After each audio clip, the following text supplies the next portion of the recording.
Listen close, because for the next 30 minutes, I am going to take you into the smoke and grit of a place where a single rifle could make a nobody into a legend or turn a quiet town into a crime scene. These are the guns that decided the fates of people, herds, and battles across the American frontier. Not pretty museum pieces, weapons that were carried into blood, into hunt camps, into skirmishes with cavalry, and into saloons where reputation was measured in brass and barked orders.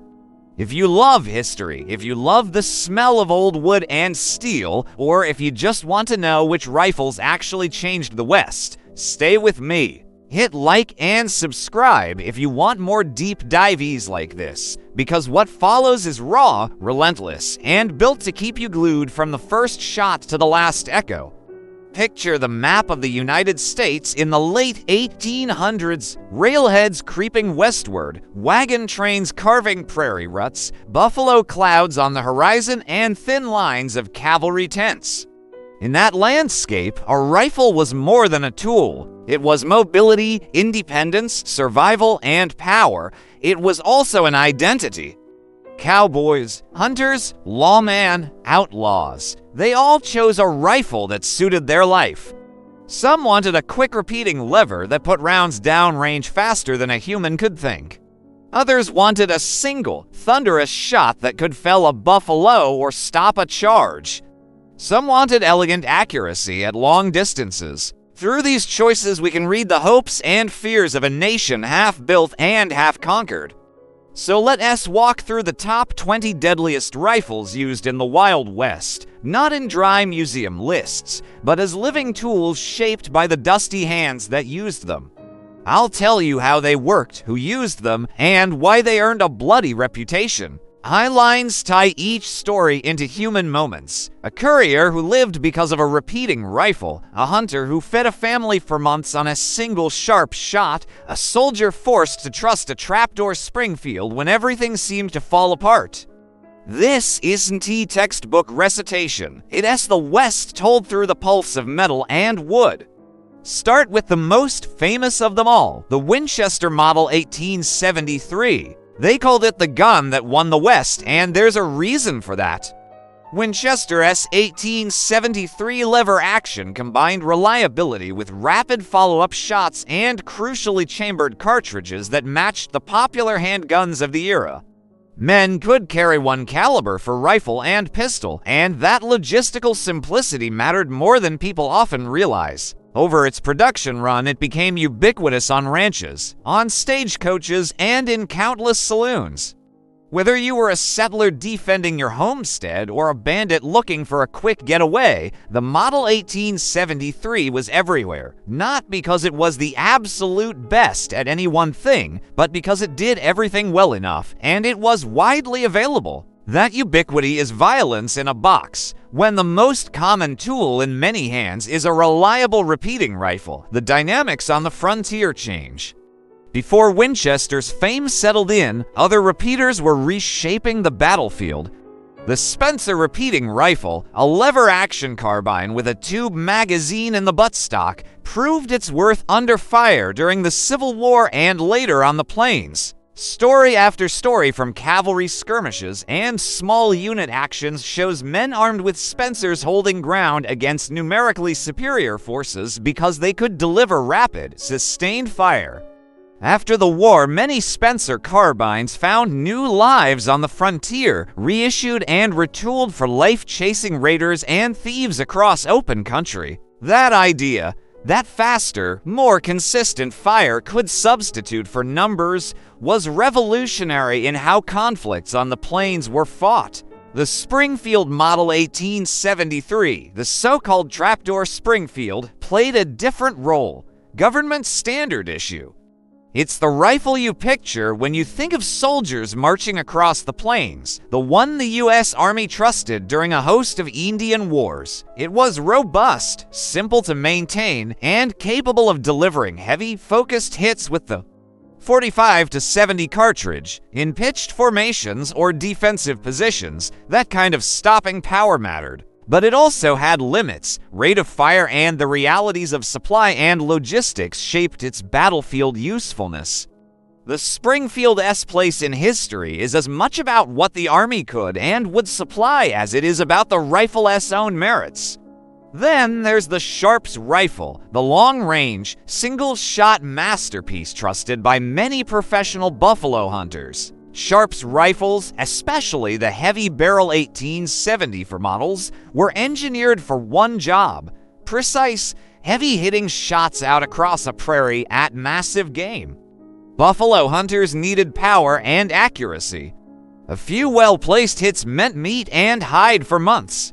Those large-bore Sharps were also feared because they allowed a man to stand well away from the herd and pick targets with surgical efficiency. For anyone who valued accuracy and could afford the precision, the Sharps was a lethal friend. Those 5 rifles give you a sense of how diverse the arsenal of the West really was.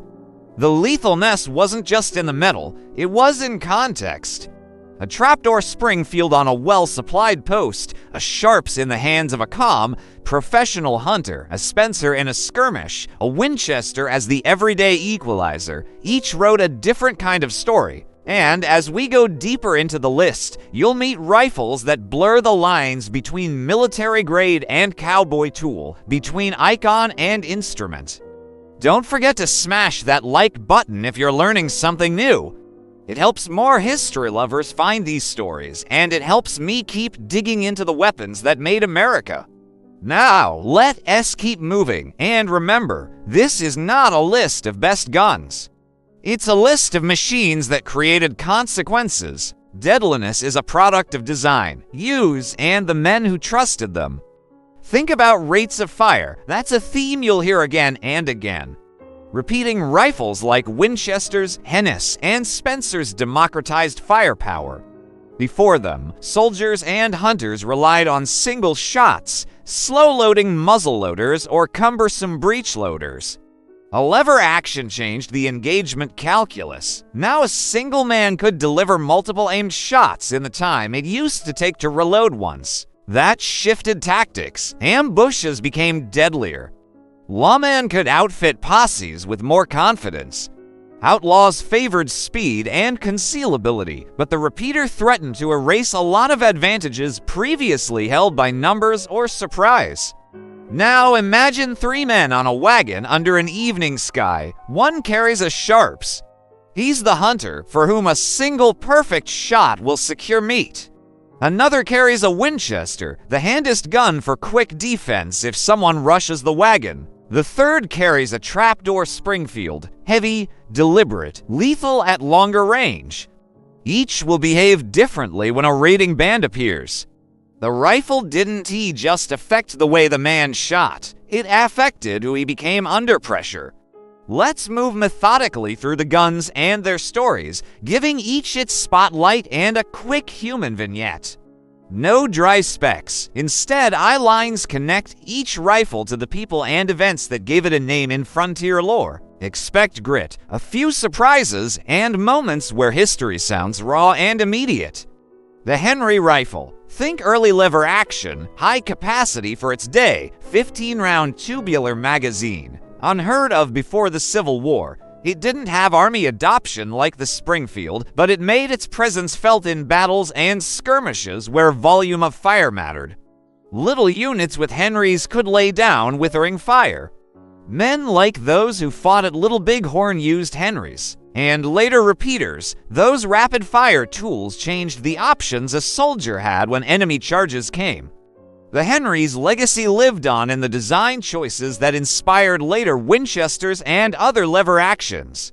The Ballard and the Remington rolling block. These were single-shot rifles, but they were engineered for accuracy and power. Rolling block actions were simple, rugged, and could handle big cartridges. For long-range hunters and sharpshooters, a single well-placed shot from a Ballard or a rolling block could earn a man his winter food and pay. Military men appreciated the rolling block's reliability in remote outposts where ease of maintenance was a virtue. Now, the Martini Henry and other Martini actions. Although British in origin, these falling block rifles found use on the frontier and among buffalo hunters who prized a strong action and a straight-line design for quick handling. They proved particularly robust with large black powder cartridges, perfect for heavy game. The Winchester Model 1866, the precursor to the famous 1873, deserves attention. Its nickname, the Yellow Boy, because of its brass receiver, became a symbol of repeaters entering the civilian and military marketplaces. The 1866 showed that lever actions could be practical, reliable, and mass-produced. It helped set the stage for Winchester's subsequent dominance. The ballistic story changes as the West moves toward metallic cartridges. Earlier muzzleloaders and paper cartridges were temperamental in foul weather. Metallic cartridges sealed powder and primer in a compact case. More reliable ignition, faster reloads, better logistics. That technical shift pushed the arms race. Not just who could fire faster, but who could keep firing in mud and rain and cold. Then there are the long-range buffalo rifles, the Sharps we already touched on, but also the Tucker, the large-bore Remingtons, and the Winchester Model 1886 in heavy calibers. The mass slaughter of buffalo in the 1870s and 1880s was enabled by rifles that could reach far and hit hard. Commercial hunters used these to devastating effect. A hand of well-placed sharp shots could turn a herd into pelts and profit. That violence reshaped the ecology of the plains and fueled conflicts as native economies collapsed. The Lemat and the various exotic combinations, double rifles or guns with grenade capacity barrels, show how frontier inventiveness knew few bounds. Men experimented with combinations of shot and ball to solve immediate problems. What to do when you needed a close-range blast and a long-range bullet without carrying two guns. These hybrids rarely became mainstream, but they pop up in the historical record as testament to improvisation on the frontier. Let's talk railroads and the repeating rifle for a minute, because the iron tracks and guns are a pair in Western history. Stagecoach and train robbery stories are famous, but as trains pushed into new territories, they brought supply hubs and concentrated wealth, and with them a higher demand for security. Express guards often chose repeating rifles, Winchesters and Stevens repeaters, to defend mail coaches and trestles. A repeating rifle in a guard's hands could be the difference between losing the payroll and stopping a raid. Now, the Winchester Model 1892 and Model 1894, these are late 19th century designs that refined the lever action into smoother, faster, and more robust platforms. The 94, chambered for smokeless powder cartridges later on, would go on to become an American hunting icon. The 1892, smaller and quicker handling, found favor among cowboys and lawmen for its compactness and quick handling in tight quarters. These guns carried the lever-action legacy forward into the 20th century. Don't underestimate the psychological impact of a rifle's reputation. An outlaw who knew his adversaries carried Winchesters might avoid a firefight. A hunter who had seen a Sharp's accuracy would trust it to take meat at distance. Legends get amplified. One man's miracle shot becomes 100 retellings, and those tales guided gear choices. Reputation shapes behavior. Behavior shapes outcomes. That's how a rifle becomes deadly beyond its physical capability. We also need to talk about sights and marksmanship. Many of these rifles, Sharps, and Ballards especially, could be fitted with target sights and long barrels that made them precise at distances where a man with a pistol was effectively blind. Accurate shooting is a force multiplier. A few expert marksmen with good rifles could control river crossings and narrow approaches, or pick targets among herd animals far enough to avoid panic. Those skills turned rifles into surgical instruments, not just blunt force. As we pass through the middle of our list, pay attention to the types of users: soldiers who marched under colors and drilled with rifles, buffalo hunters who traded accuracy for profit, ranchers and settlers who wanted a dependable, multi-purpose weapon, lawmen who needed something fast and reliable to run down men in alleys, and outlaws who prized concealability and quick fire. The same rifle could be a lifesaver in one context and a liability in another. Context defines lethality. The Winchester Model 1876 and the later Model 1895 are examples of attempts to make heavier, more powerful lever actions to handle larger cartridges. When big game hunting and long-distance performance became priorities, designers chased more potent cartridges. The 76 and 95 attempted to bring the soft recoiling, high-velocity meat and hide shots to the lever action platform. They weren't universally adopted, but they showed how the market evolved. Hunters demanded power without giving up the quick follow-up of lever operations. Next, precision rifles used by frontier marksmen, the Sharps again, but also specialized Springfield variants and custom-built single shots. These men accounted for some of the most remarkable long-range shots in the period, taking targets at distances where wind, powder variation, and human heartbeat all conspired to ruin an aimed shot. Those examples made the frontier a proving ground for ballistics expertise. Don't miss the repeating rimfire pocket rifles, like the old Stevens single shot, small caliber repeaters, and early Colt conversions. These weren't the deadliest by raw power, but they were lethal in closer encounters and valued for concealment.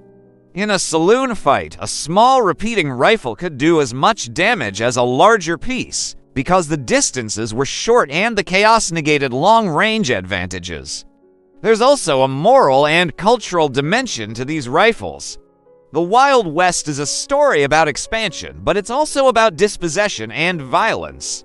The same rifles used to feed families were used to decimate herds and enforce new borders. A Sharps that measured out distance to kill buffalo was the same kind of precision that could make a hunter into a harvester of an entire species.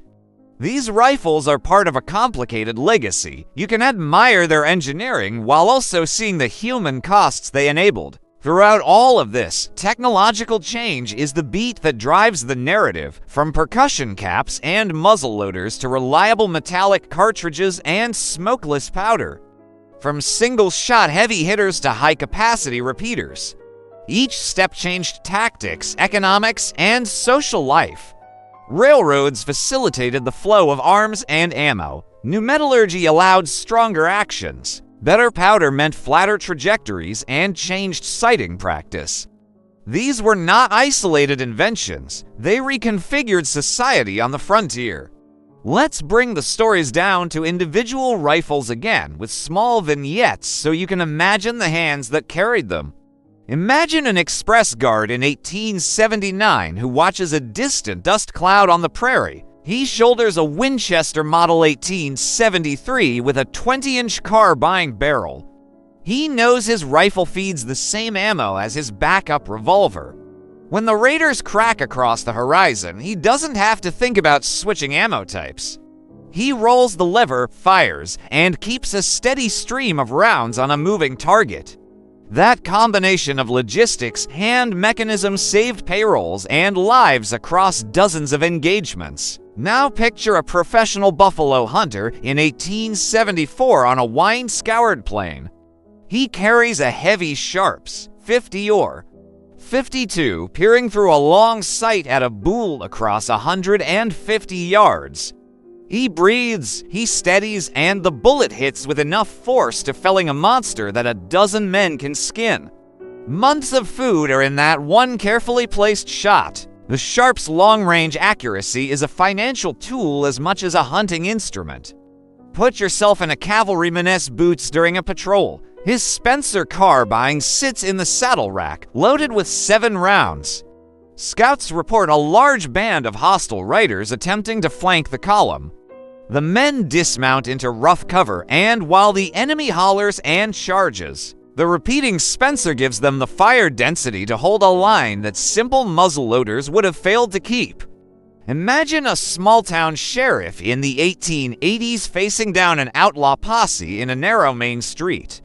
The sheriff carries a Winchester 1892, compact, quick to bring on target in the close quarters of a saloon or alley. Speed and handling decide the fight. A big long-range rifle would be unwieldy in that moment.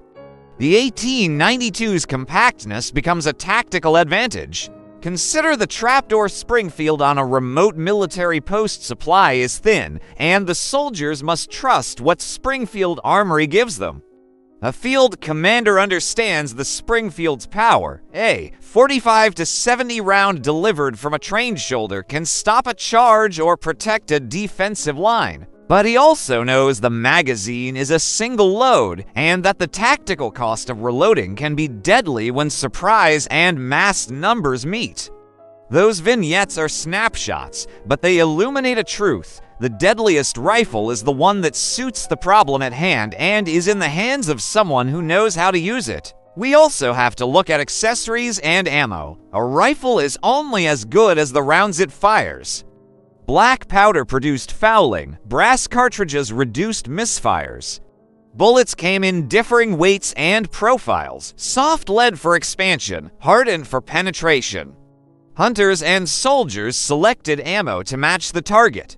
Properly chosen ammunition could turn a decent rifle into a killer at a specific task. The innovations in ammo mattered almost as much as actions. Now, a note on myth versus reality.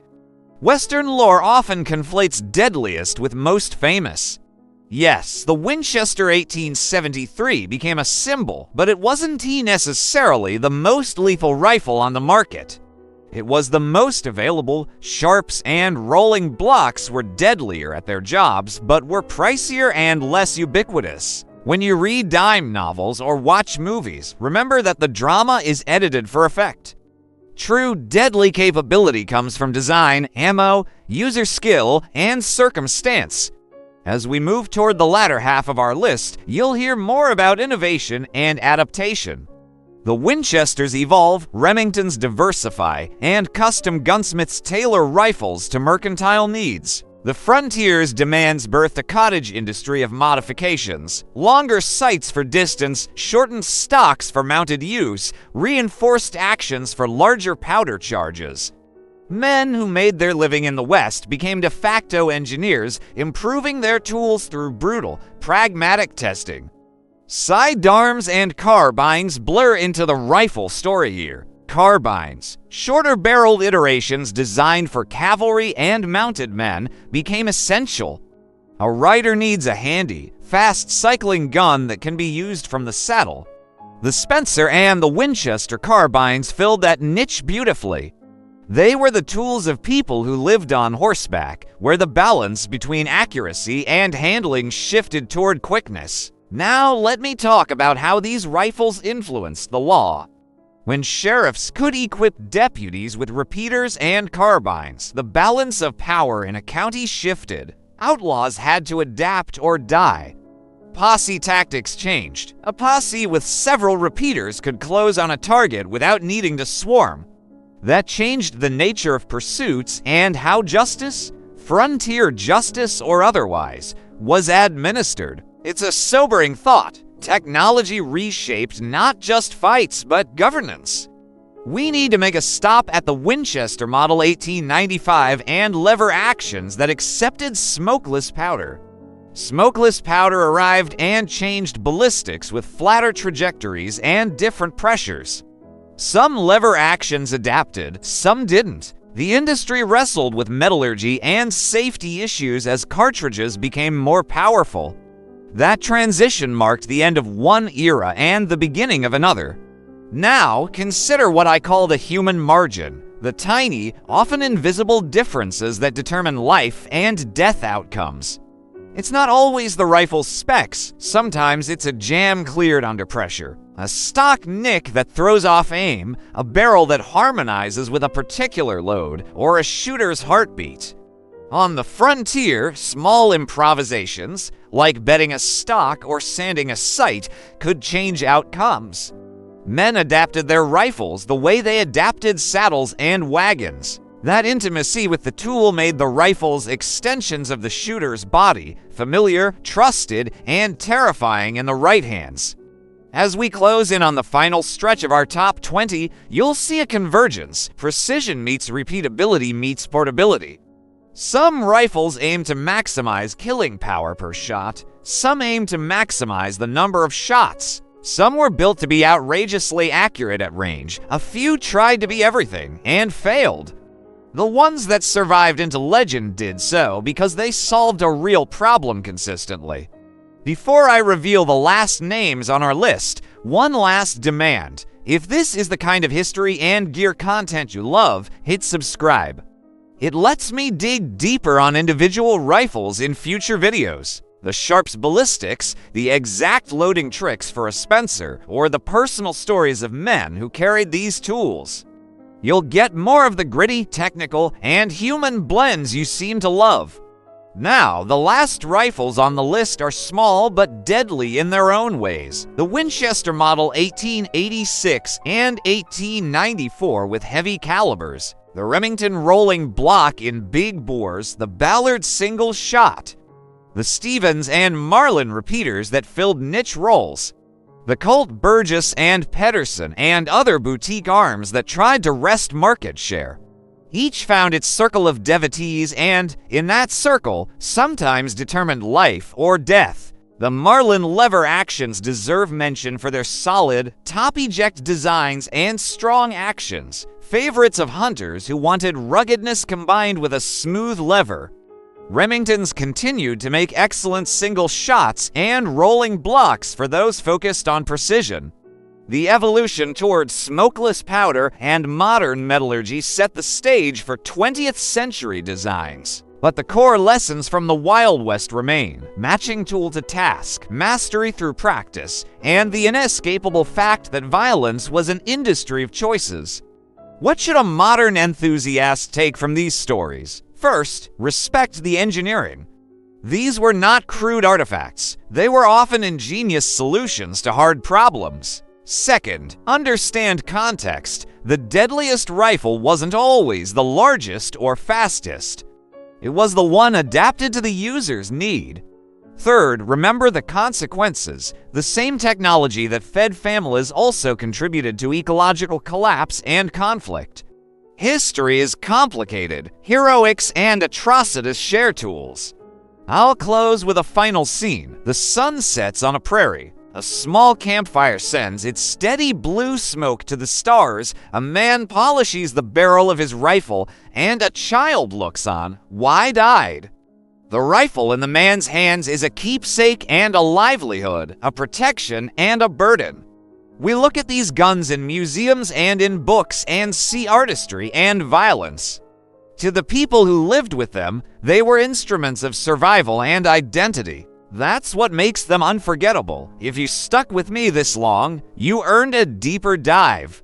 Want to follow up where I break down ballistics and the exact loads that made the Sharp so deadly, or an episode focused entirely on how repeaters reshaped law enforcement? Say the word in the comments. Like, subscribe, and ring the bell if you want more of this kind of content. Thanks for watching. And next time, we lines pick one rifle and live inside it. The people who made rounds, the men who held it, and the world it reshaped.